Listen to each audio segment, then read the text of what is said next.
Hello दोस्तों, in fact Urdu पेश करता है दुनिया के 7 सबसे हैरत अंगेज कुदरती मनाजिर। हमारी दुनिया खूबसूरत और पुरस्कार चीज़ों से ढकी हुई है। ज़मीन से निकलने वाले नीले रंग के लावे से लेकर सड़कों को अबूर करने वाले हज़ारों कीकड़ों तक और मुख्तलिफ रंगों के दरख्तों तक कुदरत लामुतनाही मशहूर कुन वाक़यात फराहम करती है। लेकिन अभी के लिए खुद को दिमागी तनाव देने के बजाय आए ज़रा आराम से बैठें, आराम करें और हमारे दिलकश सैयारे पर फैले हुए इन 7 फिनोमिनल चीज़ों से लुत्फ़ अंदोज़ हों जिन्हें हम इस वीडियो में पेश करने वाले हैं। The morning glory clouds. क्या आपने कभी सुबह के वक्त आसमान पर अपनी तरफ समंदर की लहरों की तरह आते हुए डरा देने वाले बादलों को देखा है? अगर आपने देखा है तो यकीनन आपको डर लगा होगा, लेकिन इस किस्म के बादल बहुत नायाब होते हैं और दुनिया में एक ही जगह है जहां पर ये बादल मामूल के मुताबिक नमूदार होते हैं, और ये जगह ऑस्ट्रेलिया की गल्फ ऑफ कारपेंटेरिया का साहिल है। आमतौर पर बादल ज़मीन से बहुत ऊंचे होते हैं और एक सीध में सफ़र करते हैं, मगर मॉर्निंग ग्लोरी क्लाउड्स की बुनियादी खसूसियात ये हैं कि ये ज़मीन से सिर्फ 100 से 200 मीटर की ऊंचाई पर होते हैं और रोल होते हुए एक पलंदे की शक्ल में 10 से 20 मीटर फी सेकंड की रफ्तार से सफ़र करते हैं। बादलों की ये फिनोमिनल किस्म 1 या 10 रोल्स पर मुश्तमिल हो सकती है। जब ये बादल हरकत कर रहे होते हैं तो ऐसा लगता है कि जैसे ये अपने सामने एक नया बादल बना रहे हैं और आखिर में एक बादल ख़त्म हो रहा है। रॉयल ऑस्ट्रेलियन पायलट ने 1942 में सबसे पहले इसका मुशाहिदा किया था। The blood rain. खून की बारिश या सुर्ख बारिश एक यूनिक नेचुरल फिनोमेना है। इस किस्म की बारिश के बारे में ख्याल किया जाता है कि आसमान से बारिश की सूरत में खून बरसता है। खूनी बारिश या सुर्ख बारिश किसी मखसूस इलाके में नहीं बरसती, यानी इस किस्म की बारिश दुनिया के किसी भी खित्ते में हो सकती है, मगर इंडिया के इलाके कोरेला में अक्सर इस किस्म की बारिश होती रहती है।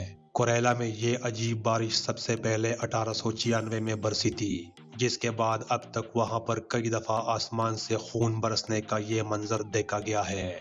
2001 में इस पर रिसर्च स्टार्ट कर दी गई और कई स्टडीज कंडक्ट करने के बाद गवर्नमेंट ने एक कमीशन बनाई, जिसके मुताले के बाद ये नतीजा अखज़ किया गया कि इस इलाके की फ़िज़ा में कुछ ऐसे ज़र्रात का इजाफा हो रहा है जो बारिश की बूंदों में हल होकर इसका रंग सुर्ख कर देती है। कोरेला में आखिरी बार 2012 में खूनी बारिश हुई थी, जबकि इसी साल श्रीलंका में भी सुर्ख बारिश बरसी थी।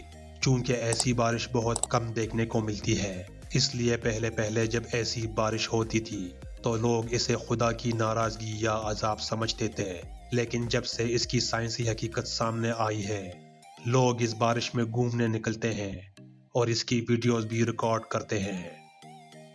The great blue hole.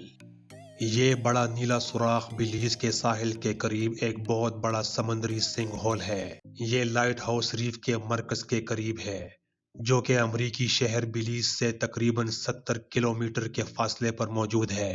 ये एक गोल सुराख की शक्ल का एक बड़ा गड़ा है जो कि समंदर के साहिल पर वाक़े है। इस बड़े नीले सुराख के बारे में ये कहा जाता है कि ये 15,000 साल पहले बना हुआ है, मगर ये साइट एक मशहूर गोताखोर जिकोस कोसो की वजह से मशहूर हुई, जिसने इसको दुनिया के टॉप 5 स्कूबा डाइविंग साइट्स में एक करार दिया। 1971 में वो अपनी टीम के साथ इसके अंदर गया था ताकि इसकी गहराई का नक्शा ले सके। इन तहकीकात की वजह से उसने ये पता लगवाया कि इसके अंदर कास चूने के पत्थर की मखसूस शक्लें हैं, जिनकी 4 परतों की मदद से ये सुराख नीचे समंदर से जा मिलती है। बाद में साइंसदानों ने रिसर्च करके ये पता लगवाया कि दरअसल ये सुराख समंदर में इजाफे और ज़मीन में कुछ अर्जियाती तब्दीलियों की वजह से बना है। The Natron lake. क्या आपने किसी ऐसे झील के बारे में सुना है जिसमें अगर कोई जानवर या इंसान गिर जाए तो वो पत्थर का हो जाता है? ये सुर्ख रंग की हैरत अंगेज झील तंजानिया में पाई जाती है। नेट्रॉन लेक तकरीबन 57 किलोमीटर लंबी और 22 किलोमीटर चौड़ी है। इस झील के करीब एक आतिशफिशां है, जिसकी वजह से इसके पानी का दर्जा हरारत 140 डिग्री फ़ारेनहाइट तक पहुंच सकता है। سائنسدانوں کا خیال ہے کہ اس جھیل کے پانی میں معدنیات اور نمکیات کی بہت زیادہ مقدار پائی جاتی ہے۔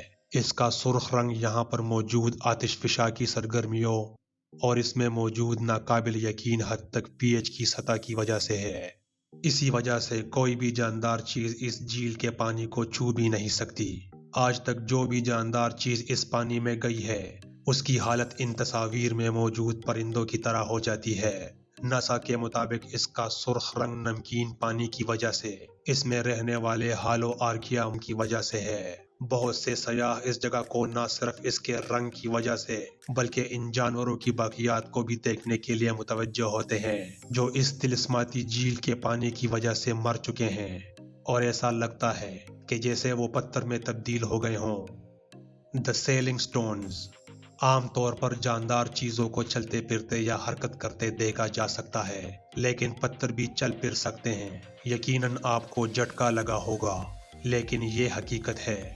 سیلنگ سٹون کو واکنگ راک بھی کہا جاتا ہے۔ ویسے تو چلنے والے پتھر بہت سی جگہوں پر نظر آتے ہیں، لیکن زیادہ تر امریکی ریاست کیلیفورنیا میں ڈیتھ ویلی نیشنل پارک کے قریب پائے جاتے ہیں۔ یہاں پتھر خود ہی ایک سمت سے دوسری سمت چلے جاتے ہیں۔ ان عجیب و غریب پتھروں کی حرکت کے بارے میں کئی مفروضے گڑھے جاتے ہیں کہ وہ کیوں حرکت کرتے ہیں اور یہ کیسے کرتے ہیں۔ پہلے یہ سمجھا جاتا تھا کہ اس کی وجہ تیز ہوا ہو سکتی ہے، لیکن یہ یقین کرنا مشکل تھا کہ ہوا اتنے بڑے پتھروں کو کیسے حرکت دے سکتی ہے۔ کیلیفورنیا کے مشہور ریس ٹریک بلیک کے سیلنگ پتھروں کا پہلی بار سن 1900 میں مطالعہ کیا گیا، لیکن سائنسدانوں کو اس پراسرار پتھروں کی ایک جگہ سے دوسری جگہ تک حرکت کرنے کے سوالوں کے جوابات نہ مل سکے۔ تقریباً ایک صدی تک انتظار کرنے کے بعد سن 2014 میں آخر کار انہوں نے ٹائم لیپس ویڈیو فوٹیج کا استعمال کر کے اس معمے کو حل کر لیا، جس سے یہ نتیجہ اخذ کیا گیا کہ چونکہ یہاں پر برف کی ایک پتلی سی تہ بچھی ہوئی ہے اور جب تیز ہوا چلتی ہے تو برف کی یہ چادر سرکتی رہتی ہے، جس کی وجہ سے یہ پتھر بآسانی ایک جگہ سے دوسری جگہ حرکت کرتے نظر آتے ہیں۔ دی میجیکل رینبو ماؤنٹینز۔ بارش کے بعد اکثر آسمان پر رینبو کلرز کو دیکھا جا سکتا ہے، مگر ساؤتھ اور نارتھ چائنا میں رنگ برنگے رینبو کلر کے پورے پہاڑ پائے جاتے ہیں جنہیں ڈینجیا ماؤنٹینز کہا جاتا ہے۔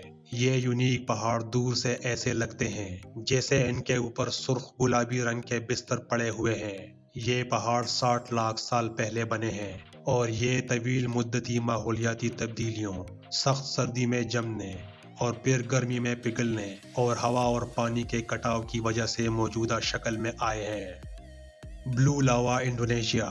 آتش فشاں سے نکلنے والا لاوا عموماً سرخ اور پیلے رنگ کا ہوتا ہے، مگر انڈونیشیا کے علاقے کاوا ایجن سے نکلنے والے لاوے کا رنگ سرخ اور پیلا نہیں بلکہ نیلا ہوتا ہے، اور اس کی وجہ یہ ہے کہ یہاں سے نکلنے والا لاوا 360 ڈگری سینٹی گریڈ تک گرم ہوتا ہے، اور آتش فشاں سے نکلتے ہی اس کے ساتھ سلفر گیس مل جاتی ہے، جس کی وجہ سے اس کا رنگ نیلا ہو جاتا ہے۔ سائنسدان اس کو لاوا نہیں بلکہ ایپیبیرو کہتے ہیں، کیونکہ وہ نہیں سمجھتے کہ یہ لاوا ہے، وہ اسے محض گندھک کی آگ سمجھتے ہیں۔ بہرحال رنگ کے علاوہ یہ دوسری خصوصیات میں لاوے کی طرح ہی ہوتی ہے۔